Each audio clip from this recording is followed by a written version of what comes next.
What's up? So I wanted to talk about security today, like internet security, right? Just because of the recent events with CloudStrike, which is a security company, and how they did like a really they just done goofed, right? They did like a oopsie doopsie and then they messed up, and then now today there's a bunch of things that were just unusable, right? Like a lot of people couldn't log into work. A lot of people a bunch of things were happening, right? I thought this was only limited to like the internet, right? And I went to go buy cucumbers at some Mexican supermarket, and then I spent 30 minutes in line waiting for checkout because the checkout counters were also messed up because of the security concern, right? In line, tangent, I met Mexican abuelo, right? And he was talking about how technology is advancing too fast, and the media is just full of FUD and full of people spreading fear and hatred, and it's all bad, right?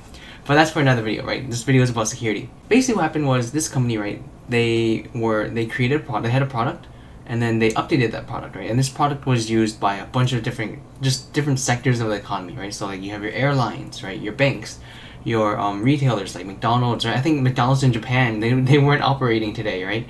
You have apparently Cardenas Market, right? Which is the marketplace I went to. Apparently they were messed up, right? So this thing would just spread all over the place. They don't just have normal access, right? Because they're a security firm, because they have a security product, they have a lot of access to a lot of computers, right? So they usually have root access, which is basically your admin access, right, to your computer or to those company computers. And then when they do an oopsies, right, and it even though no security information was necessarily leaked, it kind of shows how big of an impact a single firm or single company could have on your computer that you don't necessarily think you're even related to, right? Or you never contacted this firm, right? Odds are probably a lot of people don't even know what CrowdStrike is, but because it is a centralized point of failure, right, it does affect so many parts of the economy, so many parts of just your world. It isn't necessarily the only one, right? It isn't the only security firm, but it is a really big player in the security sphere, right? So this video I wanted to talk about how it's important not to put all your trust in one company or put all your eggs in one basket, right? And ways to alleviate the impact that certain mistakes that certain companies might have, so that you aren't your entire life isn't messed up, or you kind of mitigate the impact of certain flaws or certain mess ups that certain companies have, right? Because you have to realize that some of these companies are thousands, tens of thousands, hundreds of thousands of people big, right? So you might be able to trust the CEO or the CTO or maybe individual software developers, right? But you can't but every single person that company hires is another point of vulnerability, right? Anyone can mess up, right? Even if they hire the best people, right? If you have 10 million people and then each person has a 0.0001% chance of messing up on any given day, then that adds up, right? Eventually someone's bound to mess up, right? It's not necessarily their fault specifically, but it's prone to happen, right? Just the law of large numbers. So I just want to talk about some security things that are just on my mind that I feel the general public doesn't really realize. And the first thing is VPNs. VPNs, I'm sorry to inform you, but VPNs are useful, but not to the extent that people say they're useful. Right? What do I mean by that? So a lot of people think that because I have a VPN, I'm safe, right? All my data is safe, right? All my personalized data is safe, right? I won't be getting those weird personalized ads that I never told anyone about, right? You look up foot cream one day and all of a sudden you get 15 million foot cream ads the next day, right? How does that happen? I don't know, right? I'm using a VPN. Why does that happen? But it's called a VPN. It's called a virtual private network. That should definitely help, right? Why doesn't that help? Well, the thing is, it's private between you and some person A, right? So it's private between you and this other person that you made a connection with.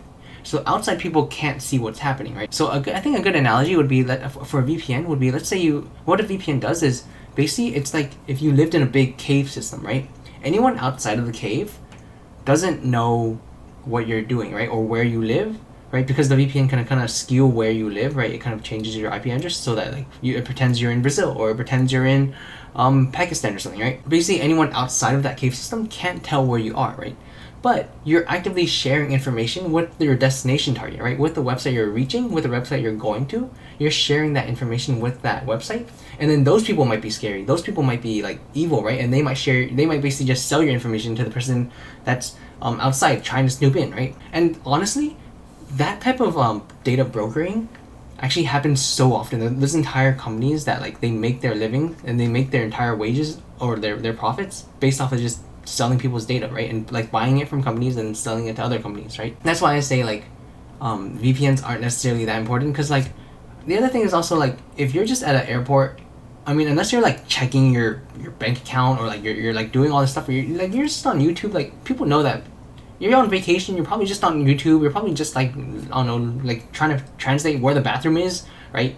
Like most people, I feel like most people aren't actively trying to like hack into your stuff, right? And the only people that are hacking into your stuff or trying to find your data is the people that are marketing stuff towards you, right? And they want to have as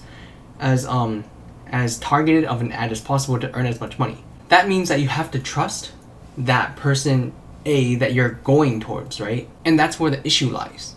Oftentimes you're trusting that end website more than you should. So let me give you an example.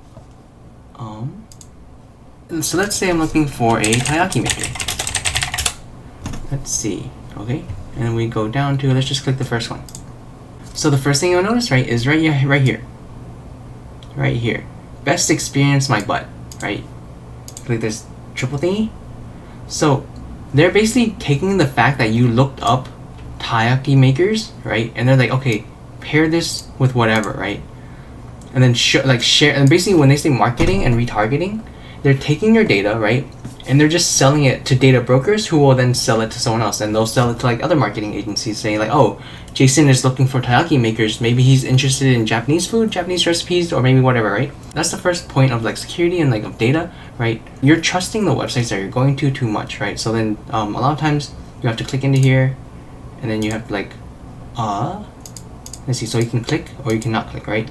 That means clicked, so you don't click, so then that's the only thing that you can click, right? Whereas this one you can click on, you can click off. Wait, what? It's not even, what the hell? How do I turn them off? You can't even turn them on. What? Can you not even turn them off? Oh, this website's even worse, right? You can't even turn them. I don't even know how to turn them off, right? But basically, like they sold your data, right? And let's say that, like, okay, for a normal website where you can actually turn it off, right? I don't even know how you can do that here, but for a normal website where you can turn it off, maybe I turn it off, right? Is a website trustworthy then? Well, then we scroll down. You ever notice that, like, when you're on Instagram or when you're on YouTube, right? They somehow know exactly what you're looking for, right? Why are these ads so well targeted towards me, right? Scroll all the way down. Ignore that. This is like some next level stuff, right? These things, they're all widgets that are loaded by their specific owner company, right? So like this widget's owned by Facebook, this widget's owned by Instagram, which is also Facebook, right? Snapchat, TikTok, YouTube, right? So it's cool and also kind of scary, right? So what this company does, right, is they say, okay, so we just loaded this widget at this specific time from this specific address or IP address. And then for example, maybe this browser, right, I was also logged into my YouTube or my Facebook, right? And then so then basically what happens is this company or the company that loads that widget, they'll say, okay, so the browser and the IP address that loaded that is currently logged into, let's say, Instagram, right? Who is, in my example, Jason, right? Jason is logged into Instagram, and on this other tab, I just loaded this widget for this website that's looking for taiyaki makers, right? Even though you didn't specifically tell Facebook, Instagram, YouTube, Google, right? You didn't specifically tell them that you're into taiyaki makers, right?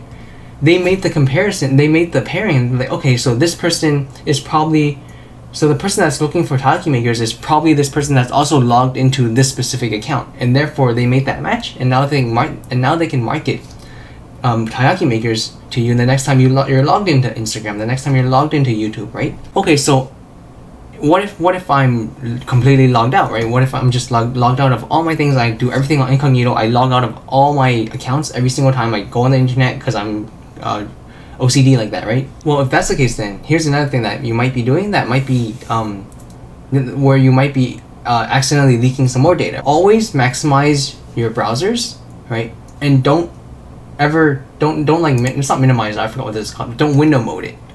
Why is that? Your browser actually has information on the exact location and the exact like size of your window, right? So like it tells so this like basically in this case Firefox, right? They know exactly, okay, it's like 10 pixels from the top, 2 pixels from the right, and then the size is exactly however many dimensions or however much resolution, right? And then basically and then the same company can be like, okay, this person that's usually logged on, their exact dimensions of their window, right, is 10 pixels from the top, 2 pixels from the right, and exactly this size. And then we just found this other person who fits the exact same dimensions as this other person, and they're looking for tile key makers. So those two people, and there's only two that ever exist, right? That person's the only person that has that unique set of measurements, right? I guess. Therefore, I'm assuming that those two people match. And now you're like, wait, I was on incognito and I did all this stuff, I logged out, and somehow Facebook still knows that I'm looking for tile key makers. So that's again how they do it, right? Pretty cool, right? It's pretty cool, but also kind of scary, but pretty cool. So that's why I say always maximize your windows. So that way, like because most people like maximize, a lot of people maximize their windows, right? And like if you do this, then like any slight like difference you have from anyone else, right? It's a lot higher chance that you might be unique in your measurement. And then the last real tip that's kind of like beating to the dead horse, right? It's basically just don't use the same password for everything, right? If you know the 23andMe, the genetic genome testing thingy, right? They were basically hacked because people were reusing passwords, right? From what I understand, right? I didn't look too much into the court case, but from what I understand is people were reusing their passwords for multiple different sites, right? And then hackers got a wind of this, and then they basically they hacked one company. They found the data, like the information from username password, right? Then they basically input those username password information into 23andMe, and then they got the data. So I think that's what happened.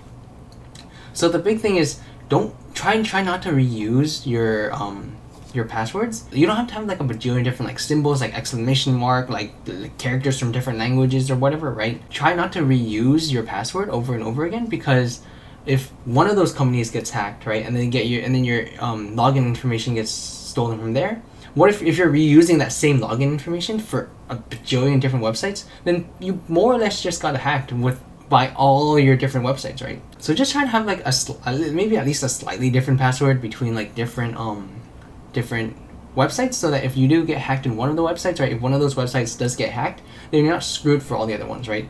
Like think about even the password managers that got hacked, right?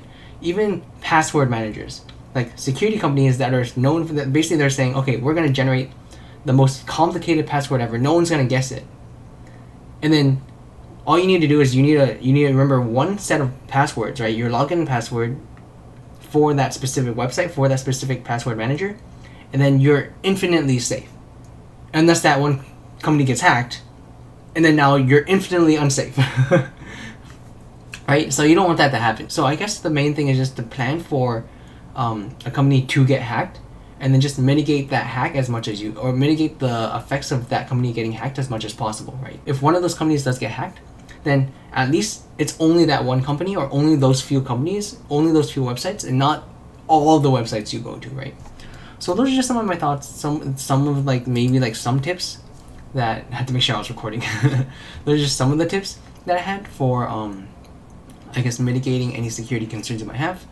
Just some thought that I had after the recent news with CrowdStrike getting they didn't get hacked, right? It's just they messed up. They did an oopsie doopsie. It just shows that no one is perfect, right? Like you can't even blame them. Like no one is perfect, right? Things happen, mess ups happen, right? You can't say that this company is trash now. Like no one wants this to happen, right? They lost so much money in their market cap, right? Their company's stock went down hella, right?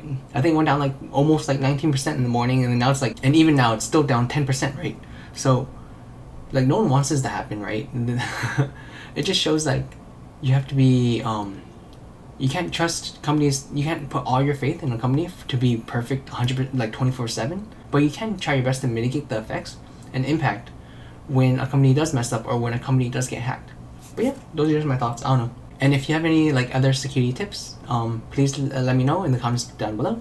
But otherwise, have a good one.